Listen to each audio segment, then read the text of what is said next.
Chapter 13. They were just hungry. Now, our three men had just left the bordering town of Anthony, Texas. They were riding side by side when Joam said to Wanyanyekavu, "Now, everything west of El Paso is dangerous territory. What was once called Arizona, Nevada, New Mexico, Colorado, Wyoming, and the southernmost part of Idaho and Montana is known as No Man's Land." Jonathan interrupted. "North of No Man's Land is nothing but a blanket of ice that reaches the North Pole and those damn Abenians.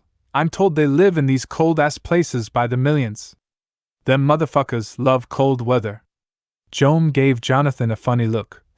"Ain't nobody asked for your 2 cents," Wanyanyekavu said calmly. "It's okay.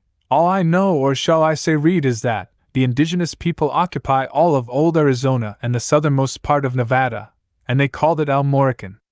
It is sometimes called the Mexim, and even Yelva land, which means bare land. They lived amongst each other in peace and harmony. Choctaw, Apache, Navajo, Ute, Cheyenne, Sioux, and many others, and they refused to call themselves anything else." Looking at Jonathan, Wanyanyekavu said, "Even Wakatilian." Jonathan jokingly said, "Hell, they can call themselves anything they want to, but to this world, they are still nothing more than just Wakatilians." Joam shook his head at Jonathan. "As I was saying, there were a few spots here and there that were considered okay, but the lack of water, vegetation, but mainly because of the illegal activities. It's been abandoned for centuries, so it simply became known as No Man's Land or Nowhere." Jonathan interrupted Joam. "When did your ass started talking all nice and shit, no matter what one would call it or some called it, it was a ruthless place where there are no rules."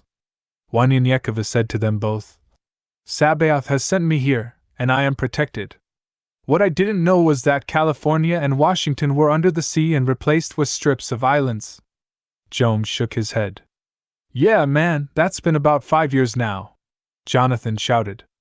"Man, y'all must have been living under those Louisiana rocks. That damn San Andreas fault line gave in and said, 'Fuck it.'"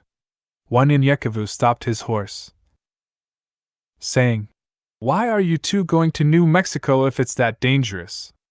Jonathan smiled. "He just told you it's not all bad, plus we're prepared," as he upholstered his gun. "See." As they approached the ghost town of Anthony, New Mexico, the three young men rode ever so carefully through this town, not knowing what to expect or if anyone or anything was around.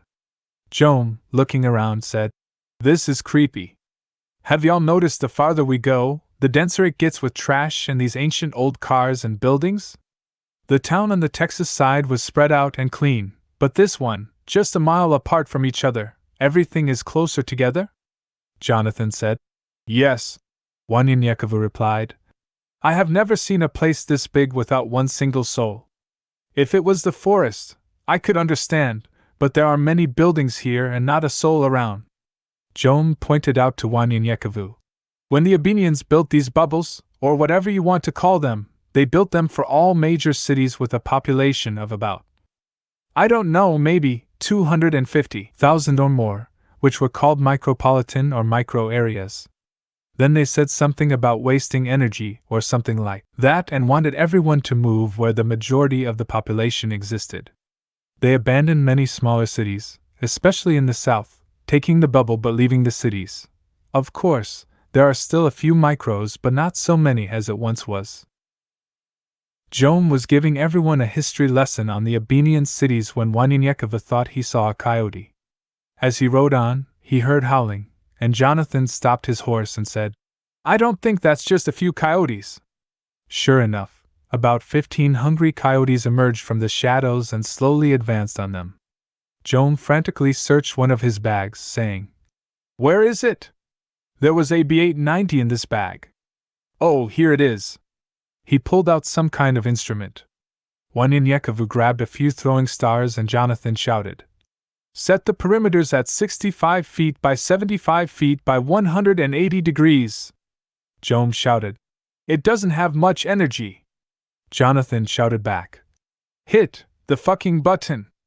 Joam pushed the button when at least 10 coyotes had already leaped toward them, knocking Joam off his horse.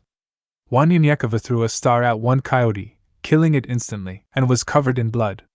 The dead animal's body seemed to anger the pack even more as they continued their approach.